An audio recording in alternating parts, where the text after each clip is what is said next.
Erica Nosikoff, and I'm the Faith and Global Engagement Director for Fort Collins Habitat for Humanity. In addition to all the builds we do here locally, we love to take groups globally as well. The need in Malawi is great. 4 out of 5 families live in substandard housing. And what I love about Habitat is that we come alongside the local people there who have selected the families, done all the prep work, make all the decisions, and we come along and just help them. In March of this year, 2019, Cyclone Ida hit, flooding a large portion of Malawi. 230,000 homes were destroyed. Habitat Malawi shares the story of a woman named Grace, who was widowed and has 6 children. And one evening in March of this year, she was eating dinner with her kids, and she heard someone shouting, "Water, water." And she saw a flood of water coming toward their home. So she was able to gather her children really quickly and find higher ground at a church. Some of the men came up with a platform to put the smaller children on, and the rest of them found refuge in trees, where they waited for 2 days until they were able to be rescued. So it's a real miracle that they did survive, but where her home once was just rubble.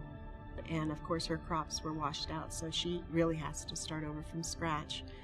So it's for families like this that we want to go and help rebuild. The Malawi trip in summer of 2020, specifically customized to First Presbyterian Church. If it's like any of the other trips that Mark and I have led, we are looking forward to a meaningful trip and a whole lot of fun, hard work, and just a broadening of our worldview and our perspective, that we're really all God's children, and that our neighbor can be the person who lives across the street or next door, but it can also be the person who lives on the other side of the globe.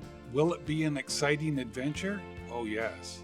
You'll discover so much that you didn't know about the country and the people in that country. And you'll discover so much about the people you do the build with and develop relationships with them. It was physical work, and I liked that. I didn't want to go and just have it be kind of symbolic, a shovel here or a shovel there. The connections are worth it. It's worth the struggle. It's worth whatever you need to do to get on a trip. The connections are worth it. At the end of each workday, we set aside some time to gather together, to share as a team what we've seen, what we've experienced.